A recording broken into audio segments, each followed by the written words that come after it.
জাতিসংঘ অধিবেশনে গণ অভ্যুত্থান নিয়ে কথা বলবেন ডক্টর ইউনূস, আছে বাইডেনের সাথে বৈঠক।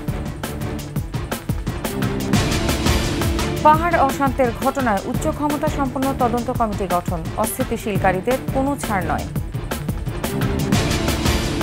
দক্ষিণাঞ্চলের রাজনীতি সহ সবকিছুই চলত শেখ হেলালের ইশারায়, করেছেন বিপুল সম্পদ।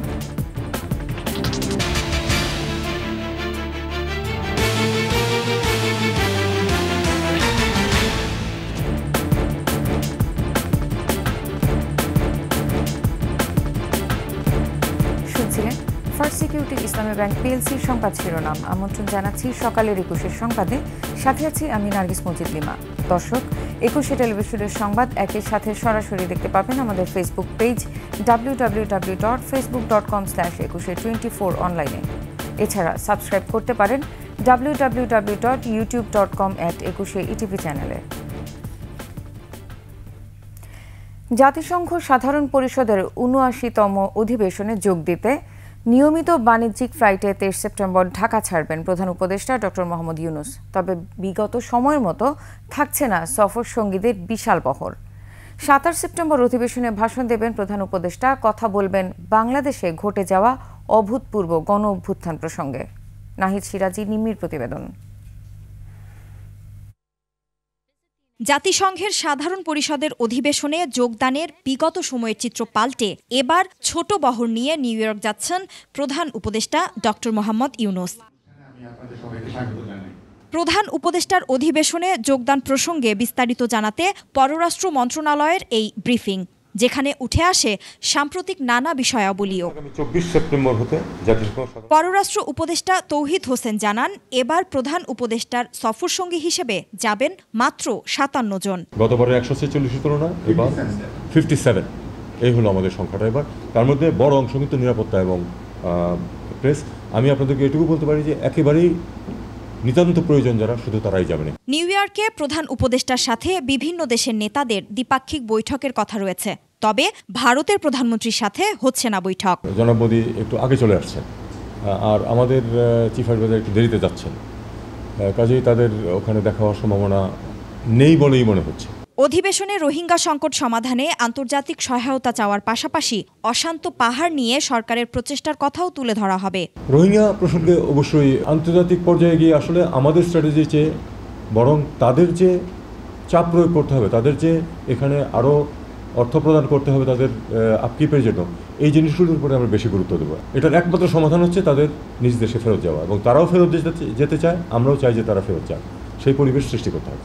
বাংলাদেশ সবসময় ফিলিস্তিনের পাশে জানিয়ে পররাষ্ট্র উপদেষ্টা বলেন, জাতিসংঘের এই অধিবেশনেও গাজার পক্ষে সমর্থন পুনর্ব্যক্ত করা হবে। ইসরায়েলের বিপক্ষে এবং ফিলিস্তিনদের পক্ষে থেকেছে এবং সেটাই থাকবে। নাহিদ সিরাজি নিম্মি, ২১ টেলিভিশন, ঢাকা। এবার জাতিসংঘ সাধারণ পরিষদের অধিবেশনের ফাঁকে মার্কিন প্রেসিডেন্ট জো বাইডেন বাংলাদেশের অন্তর্বর্তী সরকারের প্রধান উপদেষ্টা ডক্টর মোহাম্মদ ইউনূসের সঙ্গে দ্বিপক্ষীয় বৈঠক করতে যাচ্ছেন। গত ৩ দশকে বাংলাদেশের কোনো রাষ্ট্র বা সরকার প্রধানের সঙ্গে এমন বৈঠক কখনো হয়নি। সব ঠিক থাকলে নিউ ইয়র্কের স্থানীয় সময় ২৪ সেপ্টেম্বর দুপুরে জাতিসংঘ সদর দপ্তরে বাংলাদেশ ও যুক্তরাষ্ট্রের শীর্ষ নেতারা বৈঠকে বসবেন। এর পরিপ্রেক্ষিতে ২৪ সেপ্টেম্বরের পরিবর্তে ডক্টর ইউনূস ২৩ সেপ্টেম্বর নিউ ইয়র্কের উদ্দেশ্যে রওনা হচ্ছেন।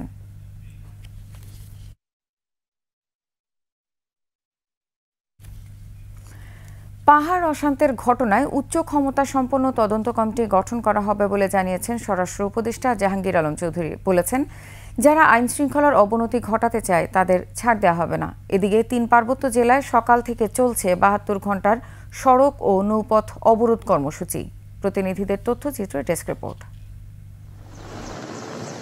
দুপুরে ঢাকা থেকে হেলিকপ্টারে রাঙামাটি আসেন ৩ উপদেষ্টা জাহাঙ্গীর আলম চৌধুরী, এএফ হাসান আরিফ ও সুপ্রদীপ চাকমা।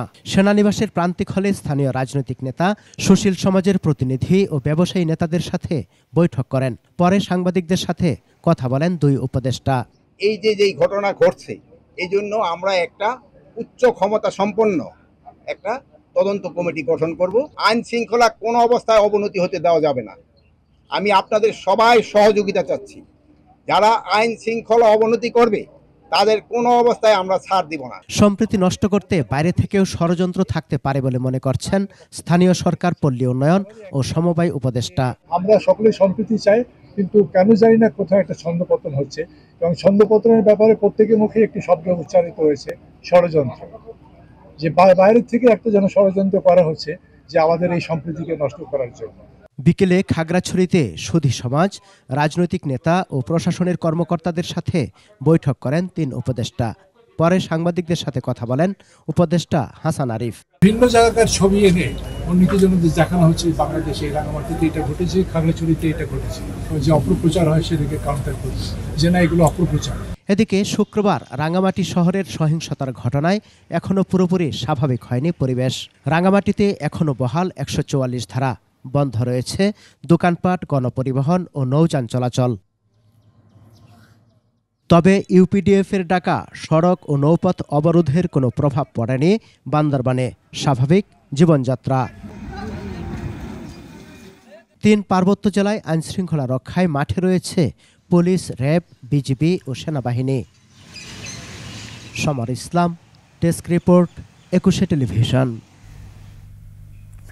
দক্ষিণাঞ্চলের রাজনীতি থেকে শুরু করে মনোনয়ন, বাণিজ্য, নির্বাচনের ফলাফল পাল্টে দেয়া, চাকরি ও বদলি সবকিছু চলত শেখ হেলালের ইশারায়। ক্ষমতার অপব্যবহার করে নামে বেনামে গড়েছেন বিপুল সম্পদ। প্রায় ১৬ বছর ধরে পদ্মার ওপারের অঘোষিত এই সম্রাটের গ্রেফতারের দাবি ভুক্তভোগীদের।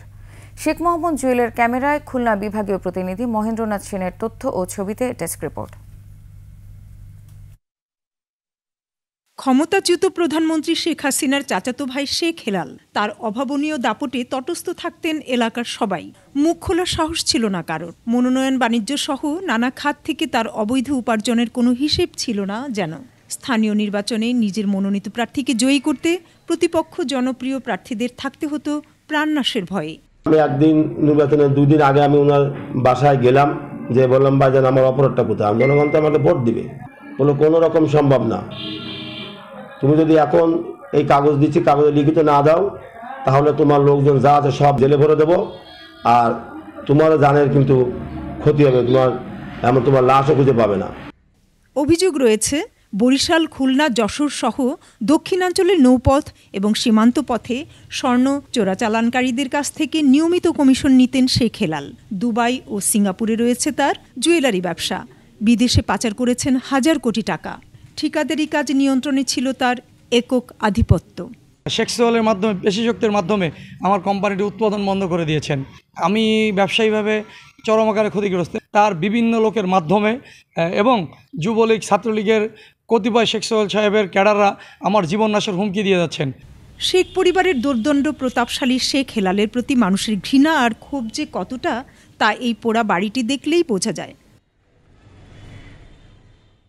শেখ হাসিনার পতনের আগেই ৪ আগস্ট হেলালের বাড়িতে আগুন দেয় ক্ষুব্ধ জনতা। কারণ এই বাড়ি থেকেই চাকরিতে নিয়োগ, বদলি, ব্যবসা বাণিজ্য, ক্রীড়াঙ্গন সহ সবকিছু নিয়ন্ত্রণ হতো। শেখ বাড়ির অত্যাচারে সাধারণ মানুষ অতিষ্ঠ। শেখ হেলাল, শেখ জুয়েল এদের সুপারিশ নিতে গেলে আমাদের টাকা ছাড়া কোনো কাজ হয় নাই। তাদের চাঁদা না দিলে, তাদের লোকজনের চাঁদা না দিলে আমাদের কোনো ব্যবসা বাণিজ্য তারা করতে দেয় না। ৫ আগস্টের আগে পরে ঢাকা দিয়েছে অভিশপ্ত শেখ বাড়ির সবাই। Banashree Dolly, desk report, ২১ television. শেষ করছি সকালের ২১ সংবাদ। যাবার আগে first security Islami bank PLC সংবাদ শিরোনামগুলো জানিয়ে দিব আরও একবার। জাতিসংঘ অধিবেশনে গণ অভ্যুত্থান নিয়ে কথা বলবেন ডক্টর ইউনূস, আছে বাইডেনের সাথে বৈঠক। পাহাড় অশান্তির ঘটনায় উচ্চ ক্ষমতা সম্পন্ন তদন্ত কমিটি গঠন, অস্থিতিশীলকারীদের কোনো ছাড় নয়। দক্ষিণাঞ্চলের রাজনীতি সহ সবকিছুই চলত শেখ হেলালের ইশারায়, গড়েছেন বিপুল সম্পদ।